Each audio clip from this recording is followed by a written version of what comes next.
Assalamualaikum warahmatullahi wabarakatuh. Masih bersama series Ramadan tentang para pahlawan Nusantara kita yang membanggakan bersama Salim Afilah Original Official, yang kemudian hari ini kita memasuki episode tentang dua pahlawan besar yang melawan imperialis awal di Nusantara, yaitu bangsa Portugis.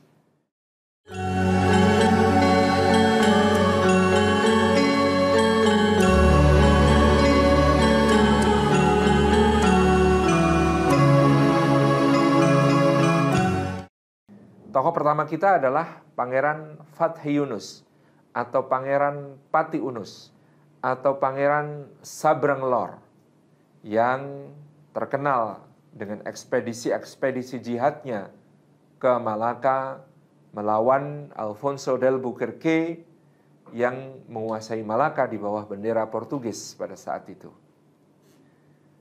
Masih ada ketidaksepakatan di kalangan para sejarawan, apakah Pangeran Fathi Yunus adalah putra ataukah menantu dari Raden Patah atau sering disebut Sultan Alam Akbar Al-Fatah, penguasa Demak.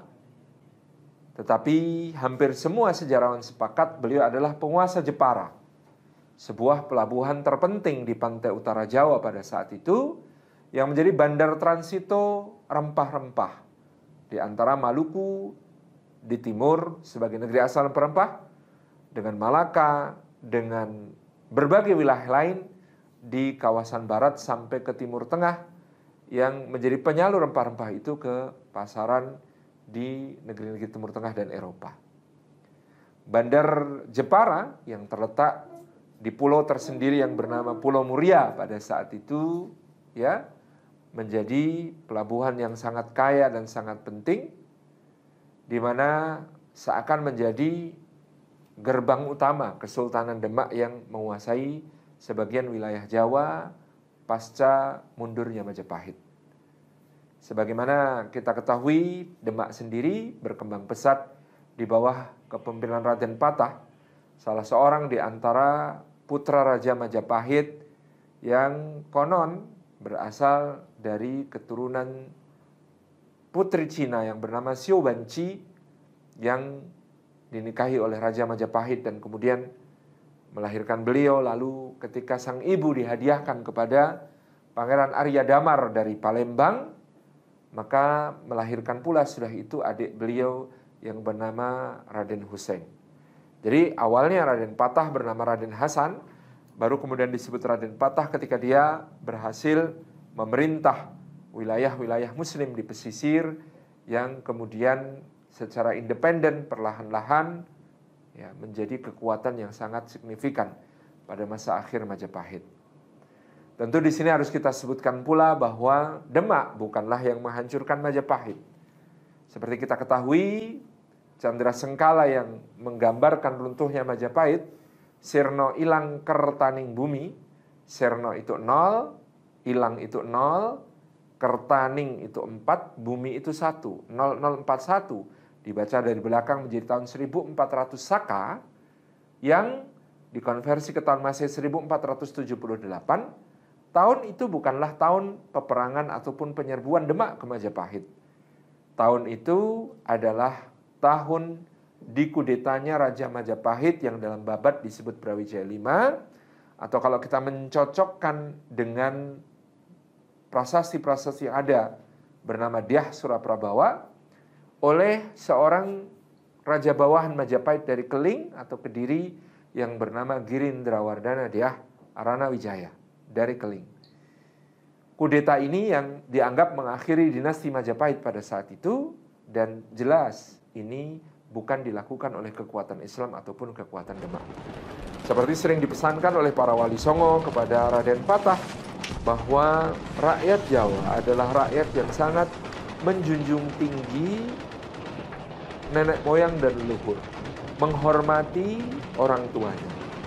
Maka kalau sampai Raden Patah menyerang Majapahit, tentu akan menjadi sebuah presiden di mana rakyat Jawa tidak akan mau masuk ke dalam agama dari seorang yang durhaka kepada orang tuanya. Agama Islam, kalau sampai Raden Patah menyerbu ke Majapahit yang dipimpin ayahnya, akan dianggap sebagai agamanya anak durhaka. Dan ini yang sangat dicegah oleh para wali pada saat itu demi hikmah penyebaran Islam ke berbagai pelosok wilayah Majapahit. Majapahit sendiri kemudian di bawah kepemimpinan Girindrawardana Dyah Ranawijaya selalu berusaha untuk merangkul para adipati pesisir yang beragama Islam dengan pendekatan-pendekatan yang lunak. Sampai akhirnya Girindrawardana sendiri dikudeta oleh patihnya atau Perdana Menterinya pada sekitar tahun 1501 yang kemudian menobatkan diri sebagai raja sebagai Prabu Udara. Prabu Udara inilah yang kemudian mengambil kebijakan yang berbeda terkait kaum muslimin, melakukan agresi, penyerangan-penyerangan, dan harbi sifatnya kepada Islam. Bahkan berani menyerang Giri, pesantren Kanjeng Sunan Giri yang disebut Giri Kedaton sebagai pusat syiar Islam pada masa itu, sehingga penyerbuan ke Giri inilah yang kemudian dijadikan alasan Demak untuk juga mengangkat senjata melawan Prabu Udara dari Majapahit yang sudah bukan dinasti kerajaan Majapahit. Kesewenang-wenangan Prabu Udara dan bobroknya pemerintahan pada saat itu yang membuat rakyat sangat menderita, menjadikan rakyat berpihak kepada Raden Patah, kepada Sultan Demak, dan menganggapnya sebagai pewaris sah Majapahit. Berduyun-duyun mereka masuk Islam dan bersama-sama mereka memerangi kelaliman dari Prabu Udara sampai nanti dituntaskan pada masa Sultan Trenggana di Demak yang kemudian membuat Majapahit pun tamat. Sekali lagi, proses sampai runtuhnya Majapahit adalah proses yang berliku dan rumit, dan Islam pada saat itu tidak bisa dituduh sebagai yang menghancurkannya karena Majapahit lemah dan hancur dengan sendirinya karena persaingan internal dan peperangan di antara sesama penguasa wilayahnya yang sama-sama beragama Hindu. Kembali ke Demak, kita bersama dengan Raden Patah ketika Majapahit semakin makmur, Gelagah Wangi yang berupa hutan-hutan pada masa sebelumnya menjadi sebuah kota besar. Dibangun pada masa itu Masjid Demak yang masih bisa kita lihat sampai sekarang. Ada satu hipotesis yang menarik seperti yang dikemukakan Pak Solihin Salam. Kenapa Demak menyisakan masjid sementara istananya tidak ada? Ini konon menunjukkan kesederhanaan para penguasa Demak yang menyatu dengan masyarakat, membangun istana yang tidak terlalu megah maupun mewah, yang berbaur menyatu dengan masyarakat umum, sehingga kemudian dicintai rakyat. Dan kini tentu kita tidak mendapati lagi adanya istana-istana Demak. Karena apa? Karena kesederhanaannya dan mungkin bangunan-bangunannya juga dibuat dari kayu yang cepat lapuk ataupun hancur oleh zaman. Pangeran Fatih Yunus disebutkan dari garis ayah merupakan keturunan Maula Akbar dari Gujarat, yang Maulana Akbar dari Gujarat bersambung nasab pula dengan para ulama lain yang akan membawa Islam ke Nusantara. Di antara zuriyah Maulana Akbar dari Gujarat adalah Maulana Ibrahim Asmara atau Maulana Ibrahim As-Samarkandi yang diperkirakan sempat berada di Samarkand, Uzbekistan. Sementara putranya yaitu Maulana Ahmad Rahmatullah menjadi penyebar Islam di Jawa sebagai Sunan Ampel. Sedangkan putranya yang lain Maulana Ishak menyebarkan Islam di Belambangan, dan dengan pernikahannya dengan putri Sekardadu dari Belambangan kelak akan memiliki seorang putra bernama Sunan Giri yang menjadi rajanya para ulama, Sultanul Ulama di Jawa, seperti digambarkan oleh Tom Peirce di dalam Suma Oriental, di mana Sunan Giri disetarakan dengan Paus di Eropa. Kedudukannya di Nusantara mengesahkan raja-raja yang murid-muridnya tersebar dari Ternate, dari Tidore, dari Luwu, dari wilayah-wilayah seperti Palembang, Jambi, Cirebon, Banten, dan lain sebagainya. menjadikan beliau sebagai orang yang mensahkan raja-raja Muslim Nusantara pada zaman tersebut. Pangeran Fatih Yunus ini mengatur pelabuhan Jepara sehingga menjadi sebuah pelabuhan yang sangat makmur. Beliau juga membangun galangan kapal besar yang kemudian di tahun 1512 beliau sudah siap dengan 100 buah kapal untuk melakukan penyerbuan ke Malaka yang dikuasai oleh Portugis. Penyerbuan pada tahun 1513 tersebut ya, yang kemudian membawa serta lebih dari 10.000 pasukan untuk menggempur kedudukan Portugis di Malaka, dipimpin sendiri oleh beliau, Pangeran Fatih Yunus, dan bergabung pula waktu itu armada-armada lain dari wilayah-wilayah seperti Bugis, Makassar, Palembang, Jambi, Aceh, ya, dan kemudian juga Cirebon dan Banten, yang dengan itu menjadi kekuatan yang menunjukkan kepada kita Islam sebagai kekuatan pemersatu yang tidak dapat dipungkiri. Karena armada gabungan yang melawan Portugis di Malaka ini menembus batas-batas geografis dan batas-batas kerajaan-kerajaan yang ada pada masa itu. Merupakan kekuatan gabungan yang diikat dengan ukhuwah Islamiyah, dengan kesadaran tentang datangnya musuh bersama, musuh yang imperialis, yang membawa batu pandrau untuk dipancangkan sebagai tanda gold. Ya, semangat mereka untuk mencari kekayaan, glory, kekayaan dan kejayaan, ya, serta gospel atau penyebaran agama Katolik yang dibawa oleh Portugis pada masa itu. Pecah perang di Pelabuhan Malaka, tetapi sayang memang pada waktu itu bertepatan dengan tibanya pasukan bantuan dari Goa, India, dipimpin langsung oleh Alfonso d'Albuquerque yang kemudian berhasil menjepit pasukan armada Demak, armada Jepara, sehingga Fatih Yunus ya terpaksa membawa pulang kembali armadanya dari 100 kapal, hanya tersisa sekitar 7 atau 8 kapal yang pulang ke Jawa.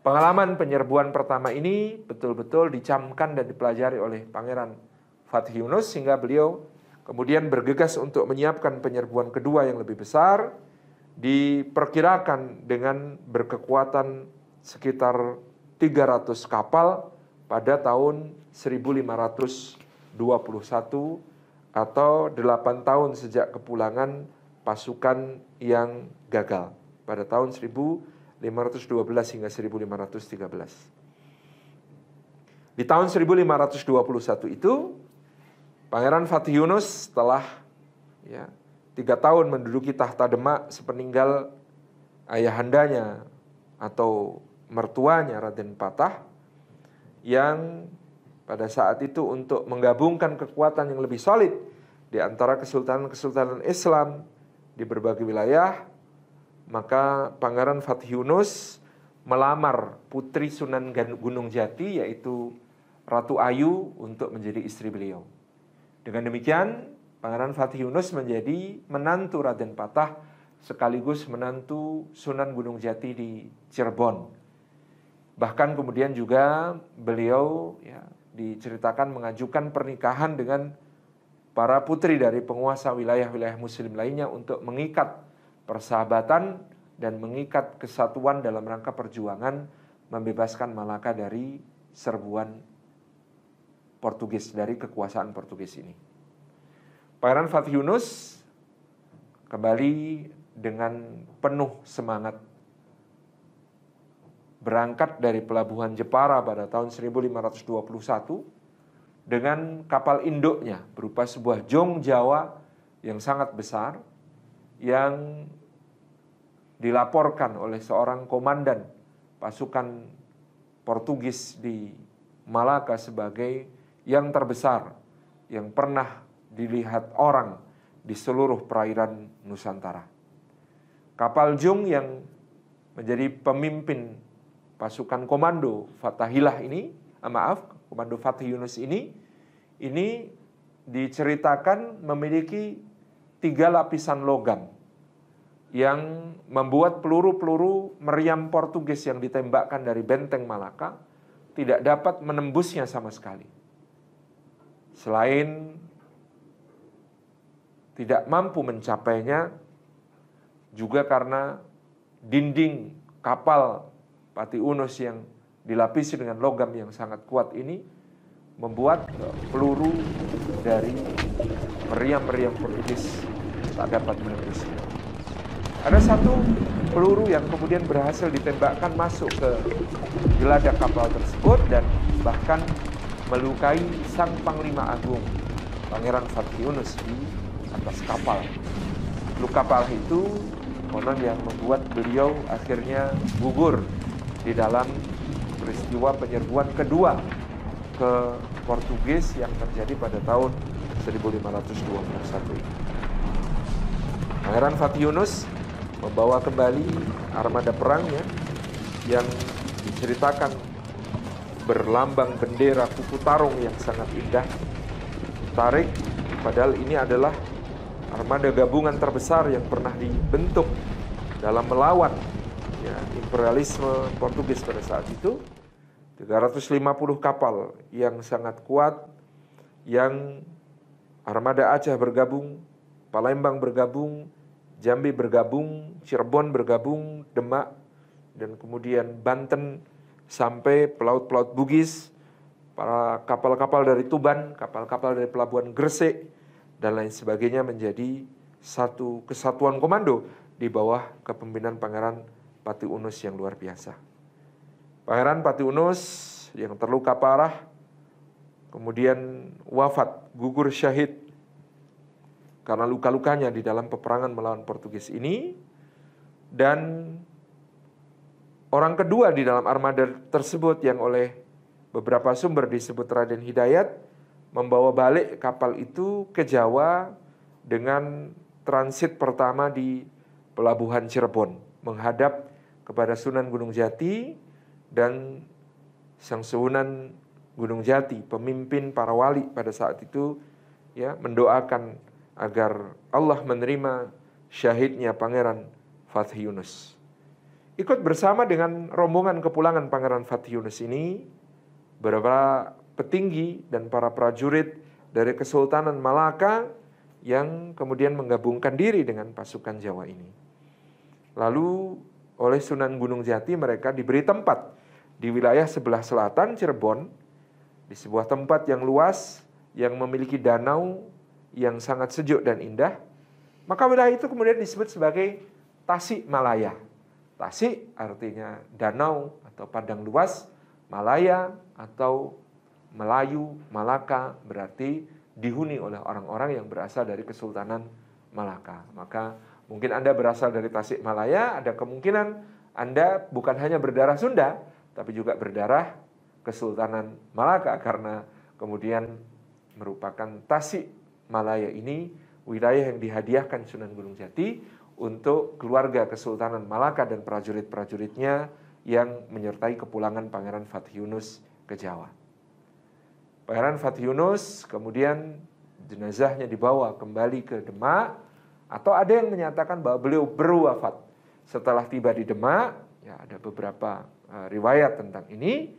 Kemudian kedudukan beliau sebagai Sultan Demak digantikan oleh adik ipar atau putra Raden Patah. Adik iparnya Pangeran Fatih Yunus atau putra Raden Patah yang bernama Raden Trenggono, Sultan Trenggono, yang kemudian memerintah Demak dan membawanya ke puncak kejayaan. Pangeran Fatih Yunus telah mengukirkan sejarah dengan memberi pemahaman kepada kita. Dari dulu, Islamlah yang memberi kesadaran kepada bangsa kita tentang ancaman dan bahaya dari penjajah yang datang. Imperialis, khususnya imperialis Portugis yang kemudian menguasai Malaka sebagai bandar rempah-rempah terbesar di Selat Malaka. Di jalur pelayaran yang paling ramai pada saat itu dalam pengangkutan rempah-rempah. Penguasaan Portugis kepada Malaka membuat sebagian jalur perairan rempah-rempah, kemudian pindah ke pantai barat Sumatera, dari pelabuhan Aceh ke pelabuhan-pelabuhan di pantai barat seperti Barus, Tiku, Pariaman, dan kemudian sampai ke Lampung dan Banten, yang menjadikan Banten sebagai bandar atau pelabuhan yang ramai dan kuat di masa berikutnya. Inilah Pangeran Fathi Unus, Adipati Unus, menantu atau putra Raden Patah, menantu Sunan Gunung Jati, yang kemudian telah memberikan suri tauladan keberanian untuk melawan Portugis, melawan penjajah.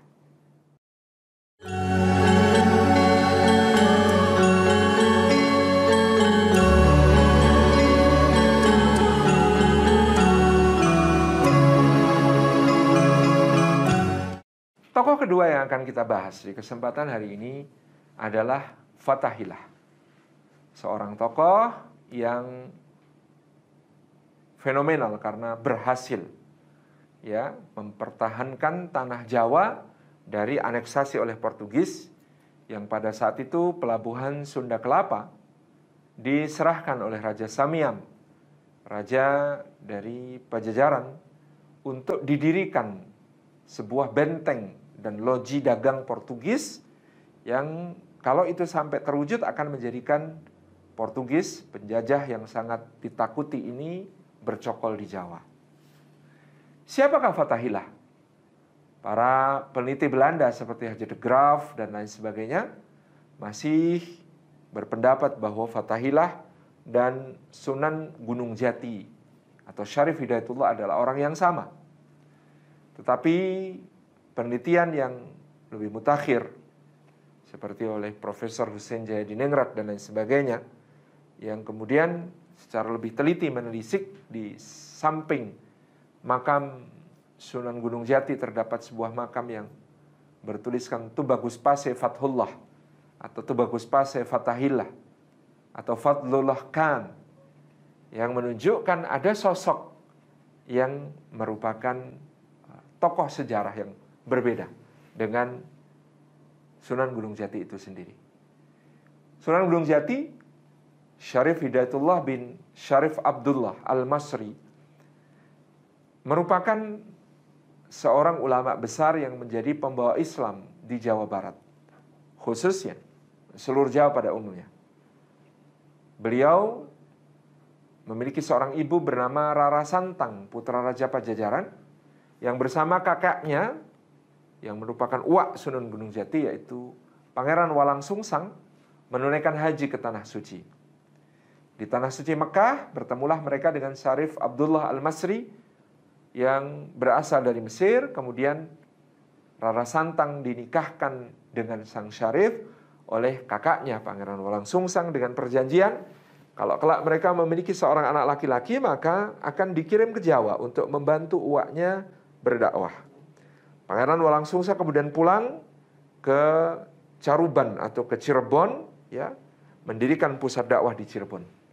Sementara Syarif Hidayatullah lahir di Mesir, selama 20 tahun mengenyam pendidikan Islam di Mesir, kemudian pamit kepada keluarganya menuju Mekah. Di Mekah kemudian belajar kurang lebih 10 tahun sampai usia beliau 30 tahun, dan beliau dalam catatan Babat Cirebon yang sudah diteliti oleh Kiai Ahmad Baso, jelas secara sanad keilmuan merupakan murid dari Syekhul Islam Zakaria Al-Ansari, Imam Ahlus Sunnah wal Jamaah pada zamannya, yang Syekhul Islam Zakaria Al-Ansari adalah murid dari Al-Imam Ibnu Hajar Al-Asqalani, ya, penulis kitab Fathul Bari dan Bulughul Maram yang sangat terkenal di Indonesia. Jadi Syarif Hidayatullah adalah cucu murid dari Imam Ibnu Hajar Al-Asqalani. Beliau kemudian menuju ke Jawa dan menemui uwaknya Pangeran Walang Sungsang alias Pangeran Cakrabuana di Cirebon. Kemudian beliau diambil menantu oleh Pangeran Cakrabuana dan kemudian dari situlah beliau menggantikan uwaknya dalam memimpin dakwah di wilayah Jawa Barat. Syarif Hidayatullah ketika tiba di Jawa disebutkan karena tawaduknya Selama Sunan Ampel masih hidup, tidak berkenan untuk mengajarkan ilmu-ilmu yang diperolehnya di Tanah Suci maupun di Mesir. Begitu Sunan Ampel wafat, baru Sunan Kalijaga yang mendesaknya untuk mengajarkan ilmu-ilmunya.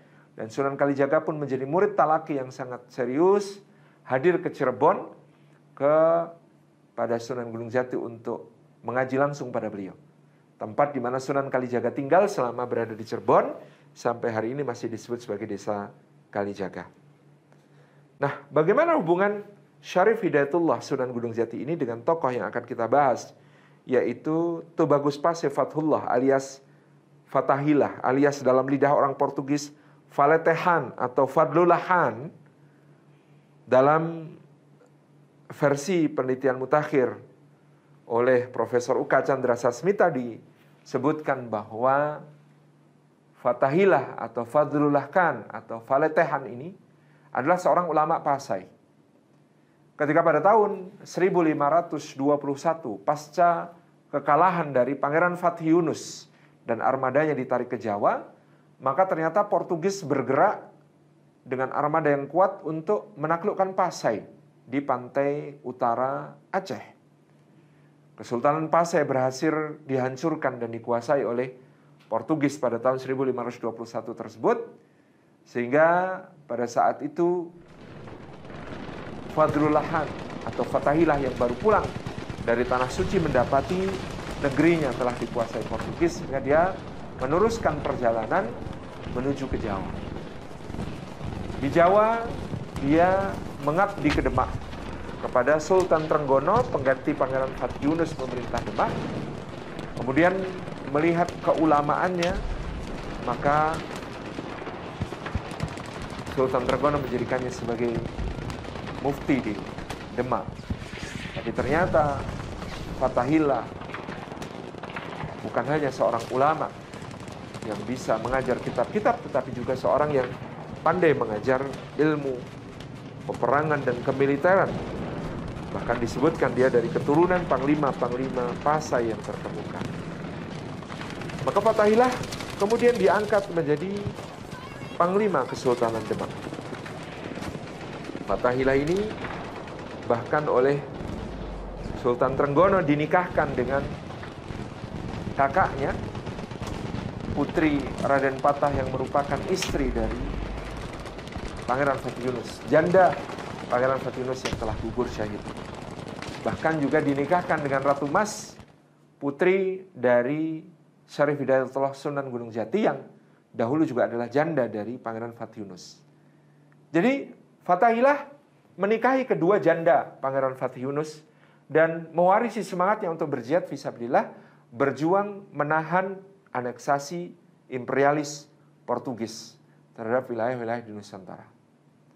Bahaya besar itu kemudian dilaporkan oleh Sunan Gunung Jati dalam majelis para wali, di mana disebutkan pelabuhan Sunda Kelapa telah direncanakan untuk menjadi pangkalan Portugis di Jawa karena diserahkan oleh Raja Samiam kepada Portugis. Maka Sunan Gunung Jati dalam majelis permusyawatan para wali mengusulkan agar Demak bergerak lebih dahulu untuk menguasai Sunda Kelapa, untuk menguasai pelabuhan yang sangat strategis tersebut dengan armada perangnya. Siapa yang akan memimpin armada perang itu? Sunan Gunung Jati melihat pada diri Fatahillah, Fadlullah Khan, Faletehan ini sebuah semangat jihad yang menyala-nyala. Maka tanpa ragu beliau pun menunjuknya sebagai panglima yang disetujui kemudian oleh Sultan Trenggono pada saat itu. Fatahillah akan memimpin pasukan darat maupun laut yang bergerak ke arah barat untuk menghadang kedatangan armada Portugis ke pelabuhan Sunda Kelapa. Di tahun 1527 bergeraklah pasukan yang dipimpin oleh Fatahillah ini ke arah barat, dibantu oleh Maulana Hasanuddin, putra Sunan Gunung Jati yang berkedudukan di Banten, untuk mempersiapkan pasukan darat yang juga siap mendukungnya untuk mempertahankan Sunda Kelapa. Sementara Fatahillah bersama pasukan perangnya berangkat dari Demak menuju ke Cirebon, menggabungkan diri dengan kekuatan pasukan Cirebon, kemudian terus mengarah ke barat Ada yang melalui jalur perairan dengan kapal-kapal, dan ada pula yang melalui jalur darat untuk bersiaga di Sunda Kelapa untuk menghentikan ya penjajahan Portugis di Nusantara. Tanggal bersejarah itu akhirnya dikenang pada tanggal 21 Juni 1527. Armada perang Portugis dan pasukan yang dipimpin oleh Fathahillah terlibat dalam perang yang sangat sengit di pelabuhan Sunda Kelapa, sampai kapal-kapal Portugis banyak yang ditenggelamkan. Pasukan yang turun ke daratan pun dibinasakan, sampai sisa pasukan akhirnya kemudian ditarik mundur ke Malaka kembali, dan terjadilah kemenangan yang gilang gemilang di Sunda Kelapa pada saat itu. Ketika memimpin salat mensyukuri kemenangan, maka Fathahillah membaca surah Al-Fat, Inna fatahna laka fatham mubina. Sesungguhnya kami telah membukakan untukmu pintu kemenangan yang gilang gemilang. Maka ketika ditanya apa terjemahan dari fatham mubina, kemenangan yang gilang gemilang, maka dijawab oleh beliau Fathahillah sebagai Jaya Karta, kemenangan yang gilang gemilang. Nama itu Jayakarta kemudian dipakai sebagai nama pengganti untuk pelabuhan Sunda Kelapa menjadi kota Jayakarta. Dalam perjalanan nanti akan menjadi ibu kota dari Republik Indonesia kita tercinta dengan nama Jayakarta yang kemudian dilafadzkan sebagai Jakarta. Sempat bernama Batavia ketika dikuasai oleh Belanda. Indonesia mengembalikan nama Jakarta atau Jayakarta sebagai nama pemberian ulama, simbol kemenangan gilang gemilang 21 Juni 1527, kemenangan atas penjajah yang terusir, tidak dapat mendirikan atau mencengkramkan kukunya di tanah Jawa ketika itu. Fathahillah, menantu Sunan Gunung Jati, sekaligus menantu dari Raden Patah di Demak, sukses besar memimpin armada gabungan antara Demak, Cirebon, dan Banten dalam menyelamatkan Nusantara kita dari penjajahan Portugis pada saat itu. Seorang ulama, seorang mujahid, seorang mufti, dan seorang prajurit. Ini adalah profil yang sangat lengkap sebagai pribadi seorang Fathahillah atau Fadlullah kan, atau Tubagus Pase Fathullah, yang memberi kita sebuah kota yang sangat hebat, kota Jayakarta yang diamankan dari serbuan Portugis. Mudah-mudahan perjuangan ulama besar ini, menantu dari orang-orang hebat ini, menjadi inspirasi bagi kita. Tidak boleh sejengkal pun tanah negeri yang kita cintai ini akan kita serahkan begitu saja kepada para penjajah. Kita akan melawan. Fathahillah telah melawan, dan sebagaimana juga pendahulunya Pangeran Fatih Yunus telah melawan, dan perlawanan itu bergema sampai 300 tahun kemudian menjadi inspirasi raja-raja Nusantara, para pangeran, para adipati, para pejuang untuk tegak berdiri mengobarkan jihad di Nusantara kita melawan penjajah. Sehingga Nusantara kita bukanlah 350 tahun dijajah, tapi 3,5 abad melawan penjajahan. Patih Yunus mungkin bisa disebut gagal dalam mencoba membebaskan Malaka dari Portugis. Tapi gempuran Patih Yunus yang berulang-ulang tentu membuat Portugis di Malaka menjadi tidak sembarangan, menjadi tidak berani untuk bergerak lebih jauh di Nusantara. Hanya setelah Pangeran Fatih Yunus gugur syahid, maka mereka mencoba mencari kontak di Jawa untuk bisa mendirikan benteng dan loji dagangnya. Dan itu pun alhamdulillah berhasil digagalkan oleh Pangeran Fathahillah atau Syekh Fathahillah yang memimpin armadanya untuk menggagalkan upaya Portugis mencengkramkan kukunya lebih jauh kepada Nusantara kita tercinta. Terima kasih. Semoga Pangeran Fatih Yunus dan ulama mujahid Fatahillah selalu menjadi inspirasi kita. Bahwa kita bangsa yang tidak pernah menyerah, tidak pernah tunduk, akan selalu berani untuk melawan dan bahkan bisa mencapai keberhasilan dalam melawan penjajahan. Wassalamualaikum warahmatullahi wabarakatuh.